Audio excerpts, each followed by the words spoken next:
Hello everybody, this is Walter Parson. Welcome to HITS. Today I'm going to talk to you about two MPS panels with the name Combo and Force. And I'm calling here from Austria. And in forensic terms, we are connected with the PRIM countries. So we can exchange DNA profiles between the PRIM countries for our databasing purposes. And as you can see, there is a decent number of matches, 130,000 between Austria and the PRIM countries, particularly with Germany, France, Slovakia, Czech Republic, Hungary, UK, Spain, and so forth. Now, this database consists, of course, of STRs. They are very polymorphic. They are sensitive technology. They are pretty easy and straight forward to pursue. The standard method that we use to type the samples is capillary electrophoresis. And the result that we get from this is a peak or several peaks. So we understand that within one peak, we see millions of molecules that correspond to that part of the DNA. It's a summative signal. Now with MPS, that's different. With MPS, we see every single sequence. We can analyze every single sequence because the DNA is stabilized to a flow cell or to a chip. There is no question that this is more informative. However, it is also more difficult to analyze. Now, I would like to see this in conjunction with degraded DNA, which we commonly see in forensic genetics. The forensic field has been moving from standard protocols to MIDI and mini protocols by moving the primers more closer to the repeat region in order to increase the success in typing DNA that is suffering environmental stress. I have been talking about two cases yesterday in mitochondrial DNA, and mitochondrial DNA was the first adopter of massively parallel sequencing technologies, where we can use PCR-based technologies, but also capture-based technologies to analyze the mitochondrial DNA, because the polymorphic markers are SNPs. The method that we optimized for doing this in the forensic context comes from the field of ancient DNA. It's called primary extension capture. It was developed to sequence Neanderthal mitochondrial DNA. The way how this works is pretty straightforward. The DNA in the extract is adaptor-ligated and amplified. Then we use human-specific probes that are specific to the mitochondrial DNA that we can use to enrich the human portion. And taking advantage of the biotin-streptavidin complex, we can pull that out of solution and wash away the remaining parts. So we can increase the sensitivity of the analysis by this method, and we have done this with the Ion Torrent pipeline and the GeneStudio S5. Now, today I would like to talk about different SNPs, and I would like to talk about the autosomal SNPs. And I'm thankful to Chris Phillips from Santiago de Compostela for lending me his slides here, where he did a fantastic job in showing the evolution of the SNPs, coming from the Human Genome Projects, reaching into the forensic scenery. We are having three major international collaborative consortia that have been dealing with SNPs in the past. As you know, these were SNP4ID, Eurofortune, and Visage that were developing or optimizing SNP panels for forensic purposes. Now we have SNPs for identification. We have SNPs for inferring biogeographic ancestry. We have Y chromosomal SNPs. We have mitochondrial SNPs. And we have SNPs to predict the appearance for forensic cases where this is needed. Now here, I would like to introduce you to a panel that is trying to combine the best of those phenotyping markers, and that is the combo panel. We take advantage of previous work. Here is the Visage basic tool that consists of 153 SNPs. It is available as an Ion AmpliSeq community panel by Thermo Fisher. And there is another panel which is called Visage Enhanced tool. It contains 523 SNPs. It's not yet commercially available, but both represent autosomal Y chromosomal SNPs. And we would like to combine them with Y chromosomal SNPs and with mitochondrial DNA, because by doing this, we are able to combine all three genomes that are relevant for ancestry estimation. And we want to combine this in one reaction, which is worth up to 1175 amplicons. Now, of course, you can imagine it's important to look at the primer pool quantities, because we are looking at different template amounts in the cell. There is much more mitochondrial DNA than nuclear DNA, particularly than Y chromosomal DNA. As a standard configuration, we are recommending using 5 times Visage basic tool or enhanced tool, 5 times the Y chromosome panel, and 1 time mitochondrial DNA panel. We need 2 pools because we have 2 mitopools, and that is how we combine them. However, we strongly recommend to do quantitative PCR to estimate both nuclear and mitochondrial DNA quants, so that we get an understanding of the amount of target in our very sample. That can be shifted depending on the sample type that we are investigating. So I'd like to show you some of the results that we did in this study. Let's look at sensitivity first. This is the combo sensitivity from 1 nanogram down to 16 picogram.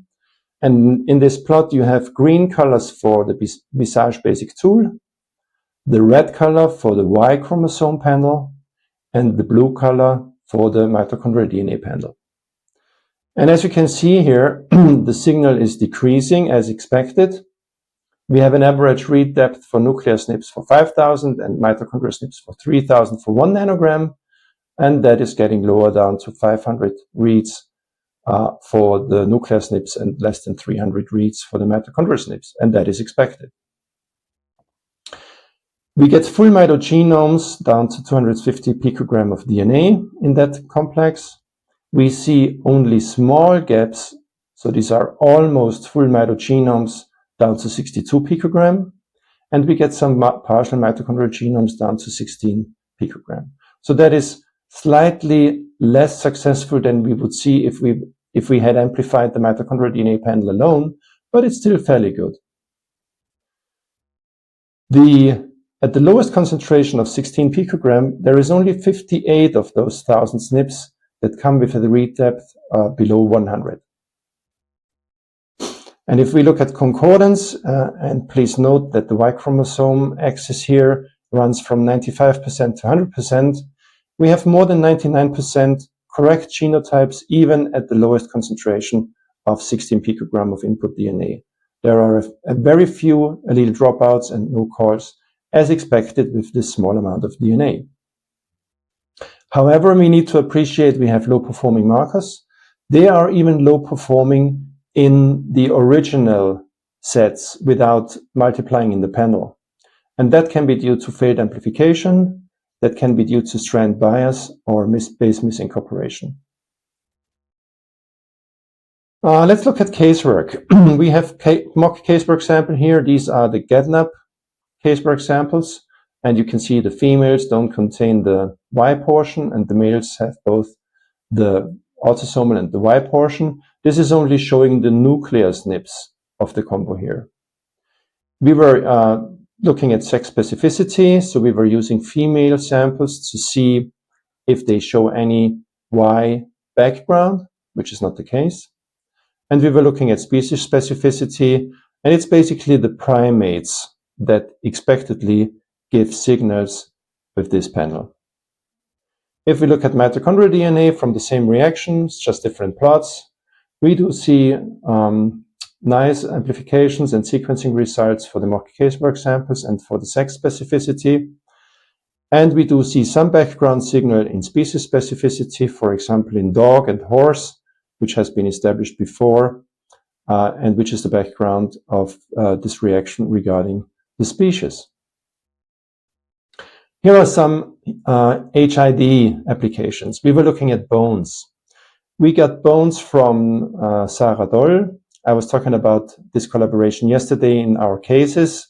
She's from the University of Heidelberg, the Institute of Anatomy. She was providing 2 juvenile skeleton remains, about 150 years old, They were of interest for particular reasons. And we have 3 other bones from Martha Diepenbrück. One of her main projects is identification of World War II soldiers from a particular town called Klessin. She was providing samples for that respect from her study. And if we look at the plots here, we see very nice performance of the combo bundle also for this particularly highly degraded DNA. We do see quite balanced amplification over and sequence read all over the panels. And here in the middle, you see some of the results. This is a PCA analysis in terms of biogeographic ancestry. Down here, you see mitochondrial haplogroups and Y chromosomal haplogroups for estimating the phylogenetic background of the maternal and paternal lineages. So this was a very brief overview of the work that we did. This is going to be submitted for publication fairly soon.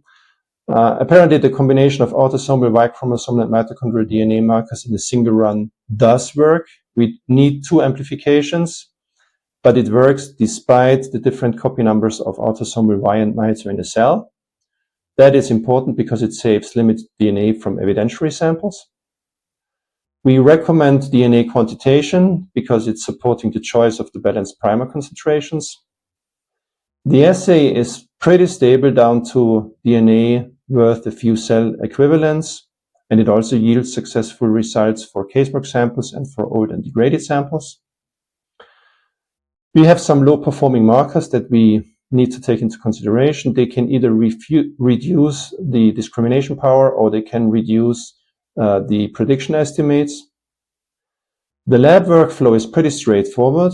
It's AmpliSeq technology, so that is relatively easy to perform. However, the analytical part is still a bit complex. So we need to have third-party software in order to analyze all the different genomes. We need HiRiSplex-S to analyze the phenotypic markers of appearance, Wiley for the Y chromosome, MVC or Converge for the mitochondrial DNA, and structural PCA for the biogeographic ancestry of the autosomal markers. The costs are still a bit high, but Combo opens the door to do BGA on limited samples, and there may be cases where this is relevant and needed.